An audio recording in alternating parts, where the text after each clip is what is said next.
ታዲያስ አዲስ ላይ ናችሁ እስከ 10 አብረናችሁ አለን። የተለያዩ ወሬዎችን እያወራን ነው፣ መረጃዎችን እየነገርናችሁ ነው።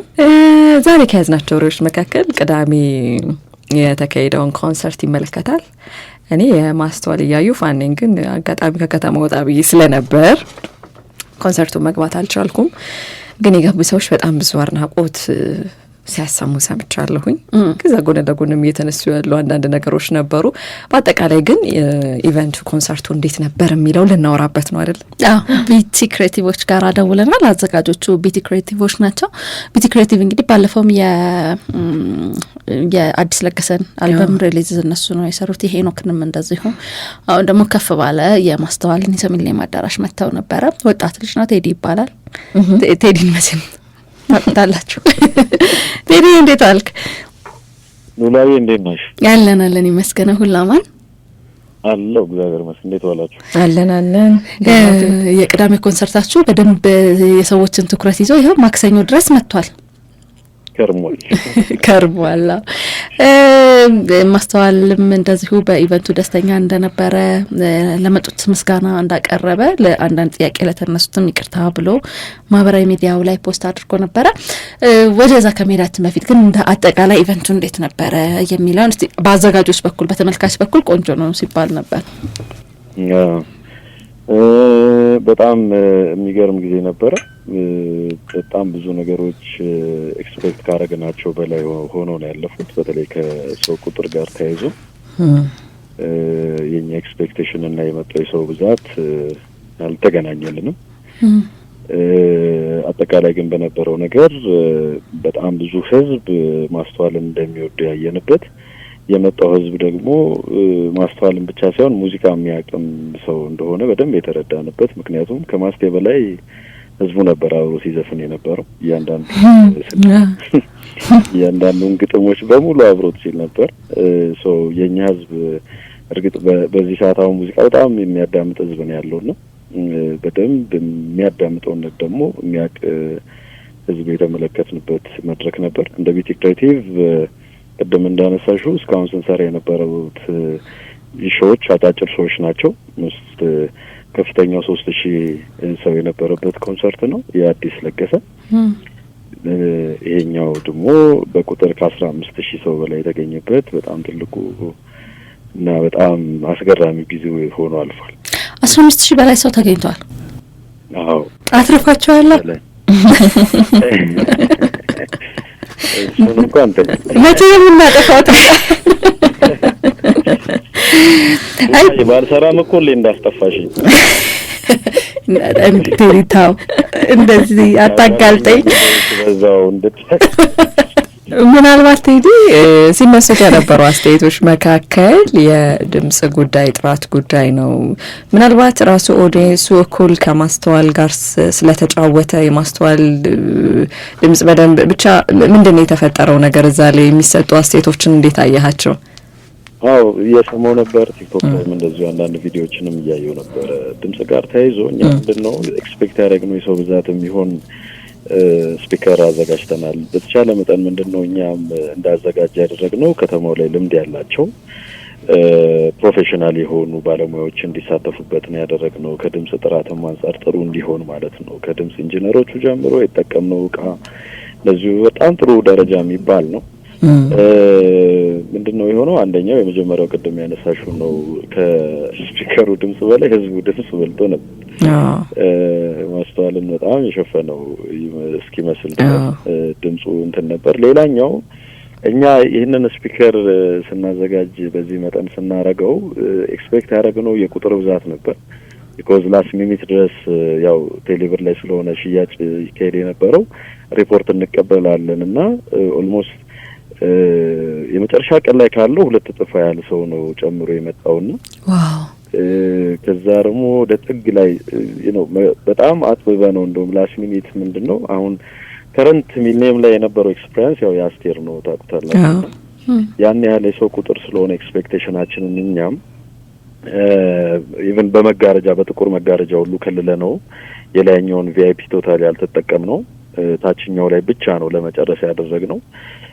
ያ ምንድነው ቁጥሩ አነስ ያለ ህዝብ ነው ማለት ይመጣል ግን በጣም በዚህ ደረጃም ኤክስፔክት ስላላደረግን ቦታችንም ታችኛው ላይ ነበር ለመጠቀም የሞከርነው። ፋይናሊ ግን የተጠቀምነው መጋረጃ ሁሉ እስከ ማንሳት ደርሰን ግራና ቀኝ ላይ ሰዎች የላይኛውን ቪአይፒም መሀለኛውንም እንደዚሁ መጠቀም ጀምሮ ነበር። ስለዚህ ድምጹ በስፋት ጥግ ላይ ላሉ ሰዎች መድረስ አልቻለም፣ መሄድ አልቻለም። ቢኮዝ እኛ ሊሚታችን ታችኛው ነው። እኔም እንደምታውቁት ሰፊ ነው። ሙሉን አዳራሽ የምትጠቀሙ ከሆነ በተለይ ቪአይፒ አካባቢ ያለ ሰው እንዲሰማ ወይም የላይኛው ላይ ያለው ሰው እንዲሰማ ሌላ ኤክስትራ ስፒከር ሁሉ እንጨምራለን ሌላ ጊዜ ሲሰራ ድምጹ በደንብ እንዲዳረስ። ስለዚህ የቁጥሩ ብዛት ነው ድምጹን የሸፈነው። እርግጥ ያው ብዙ ኤክስፔክት ማድረግ ነበርብን መሰለን እኛም ያው ከመጣላችሁ ቁጥር አንፃር ስለነበረ ላስት ሚኒት ላይ የነበሩ ቲኬት ሽያጮች ይመስሉኛል እንግዲህ ክፍተቱ እንድትፈታ እኔ በጠይቁኝ ግን ጥሩ ነበር። ብዙ ሰው እንደሚገባ ግን እኔ እገምት ነበር። ምክንያቱም ማስተዋል ድምጹ በዛ ላይ አልበሙ ከሆነ ጊዜ በኋላ ቲክቶክ ላይ በጣም ቫይራል እየሆነ ነበር። ብዙ ሰዎች ደግሞ እንደሚገርቡ ቀደም አድርገው እየተናገሩ ነበር። ሌላ ጥያቄ ልቀጥል ወይስ አጣድፎ ይቻላል? አግኝታችሁኛል። የሚጣደፍ አይነት ሰው መስሎሽ? አይ አሁን ኮንሰርቶች ላይ ቴዲ ምናልባት አሁን የሄዋን ፐርፎርማንስ ራሱ ይገርማል። የጃኖ ባንዶች አየር ላይ መድረክ ላይ በጣም ይገርመኛል እኔ ብቃታቸውና ሄዋን በጣም ቆንጆ ፐርፎርማንስ እንደነበራትም አንዳንድ ቪዲዮዎችን ተመልክቻለሁ። ቆንጆ ነበር። ግን ትንሽ ይሄ የዲጂው ሰዓት ረዘመ የሚል ነገር መጣ። ምክንያቱም አሁን እሷ በጣም ቆንጆ እየዘፈነች የሆነ ሰዓት ላይ ሰው ማስተዋልን ሲፈልግ የእሷን ፐርፎርማንስ አይደለም የሚያየው በቃ እንትን ትላለች። የሆነ አንዳንዴም ቡሊዝ ከመደረግ እኮ የሚመጣ ነገር አለና አንዳንድ ሰው ሊሰለች ይችላል፣ አትፈርድበትም። ስለዚህ እነዚህን የማመጣጠኑ ነገርስ እንዴት ነበር? ምንድነው የሆነው እዚህ ነው? በተለይ ሰዓቱ ላይ የኛ ግምት ብዙ ጊዜ ያው ካለን ኤክስፒሪየንስ ነው። ያው ኢቨንቶች ላይ ብዙ ቆይቻለሁ። 5 አመት ሆነኝና ብዙ መድረኮችም አይቻለሁ። ብዙ ጊዜ የሚሊኒየም የምንጀምርበት ሰዓት ይታወቃል። በተለይ ባንድ የሚገባበት ሰዓት ወይ ማታ 3 ሰዓት ላይ ሊሆን ይችላል ምናምን እንደዛ ነው። ደን ምንድነው የኛ ፕላን ዲጂዎቹ ኢቭን የአንድ ሰዓት ስኬጁሉን ስናስቀምጥ ከአንድ ሰዓት በላይ ራሱ ርዝማኔ አልነበረውም። ግን ምን ሆነ ሆቴል ነበር ያሳረፍናቸው ድምጻያኖቹንና ከሆቴል አውጥተን ሚሊኒየም ለማስገባት ሙሉ ለሙሉ መንገዱ ክራውድድ ሆነ፣ ተዘጋ። ለማስወጣት አልቻልንም። በኋላ ላይ የጸጥታ ኃይሎች አስተባብረው መንገድ አስከፍተው ምናምን ነው ማለፍ ሁሉ የቻሉትና መጀመሪያው ፕሮብሌም እንግዲህ ያው የራሳቸውን መድረክ ራሳቸው ሰው ቀደም እንደሙሽራ ግን ሌላ ምንድነው ሀፕን ያደረገው በጣም በተለይ በቪአይፒ ሴክሽኑ አካባቢ ብዙ ኦዲየንስ የጸጥታ ኃይሎች እንደርምሶ ሁሉ ገብቷል። ትኬት ሁሉ ሳይቆርጥ በጣም በሚገርም ሁኔታ ኦልሞስት ከ2000 በላይ የሚሆኑ ህዝብ በቃ የጸጥታ ኃይሎችን ገፍቶ ሁሉ ነው የገባውና የጸጥታ ኃይሉ ደግሞ በጣም ብዙ ኢቨንቶች ነበሩ በእለቱ። ከዛ ደግሞ በነጋታው የታላቁ ሩጫ ነበረ። ታላቁ ሩጫ ያው ከማታ ጀምሮ ነው መንገድ የሚዘጋ የነበረውና ብዙ የጸጥታ ኃይል ወደዛ ነው የተሰማራው። እነሱ በጣም ታይት በሆነ ነገር ላይ ነው ወደኛ ሰው የላኩት። እንደውም አንድ ቀን በፊት ይመስለኛል 1 ቀን 2 ቀን ሲቀረው ተደውሎልኝ የቀኑን ሁሉ እንድቀይር ተነግሮኝ ነበር። የሚገርማችሁና የጸጥታ ኃይል ስለሚያንሰን ቀኑን ቀይሩ የሚል ነገር ነበር። ፋይናሊ ግን በጣም ተባብሮን የጸጥታ ኃይሎች ባላቸው የሰው ኃይል ነው ፕሮግራሙን እንድንሰራ የተደረገው። ስለዚህ ማስቴ ከወጣ በኋላም ማስቴ በጣም በሰፊው ተዘጋጅቶ ነበረ። አንዱን በጣም አጥንቶ ነበር። 6 ሰዓት ላይ ግን እንድናቆም ነው የተነገረን። 6 ሰዓት ላይ ያውም በቃ ተባብረውን ከዛ በኋላ ያሉትን ድጋሚ ኦልሞስት 45 ደቂቃ ያህል ጨምረን ነው መስፈን የቻለው። ሰምታችሁም ከሆነ ብሬክ እንኳን አላረገም። ወረደ፣ ልብሱን ቀየረ፣ ወጣ እና ያ ከሰዓትበት አንፃር እንጂ ካለመዘጋጀት አይደለም። ይሄንንም ለማስተካከል በጣም በቅርብ ቀን ውስጥ እግዚአብሔር ከረዳን እንደግመዋለን። ይደገምልን።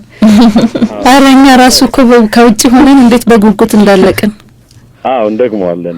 ቢኮዝ ትላንትናም ቁጭ ብለን ዲስከስ እናደርግ የነበረው ነገር ይሄ ነው። የሰው ኢንተረስት በሚፈለገው ደረጃ በሚመጥነው ህዝቡን በሚመጥን ዝግጅት መመለስ አለብን፣ መድገም አለብን። ዛስ ዋይ እሱም ይቅርታ የጠየቀበት መንገድ አንደኛው ነው። ቢኮዝ ሰው እያንዳንዱ ርዕሱን እየጠቀሰ የዘፈን ለምን አልተዘፈነ ይላል። አሁን ግን እኛም የሰዓት ነገር ይዞን ነው እንጂ 8-9 ሰዓት ሁሉ መሄድ የሚያስችል ብቃት ነበር። አንድ ነው። ሁሉም ማስተዋል ነው፣ ምንም ጥርጥር የለውም። ግን ይህን አስተካክለን በእርግጠኝነት ከጾም ፍቺ በኋላ አንድ የሆነ ነገር እናመጣለን ብለን እናስባለን። ከረዳን በጣም ቆንጆ። እንግዲህ ቢቲ ክሬቲቭስ የምትሰራቸው ኢቨንቶች ሁሉ ቆንጆ ናቸው፣ ሁሌ ውጤታማ ነው የሚሆኑት። ግን አሁን ደግሞ ለተፈጠሩት ትንንሽ ስህተቶች መቼም የሚጠበቅ ነገር ነው፣ ይቅርታም ተጠይቋል።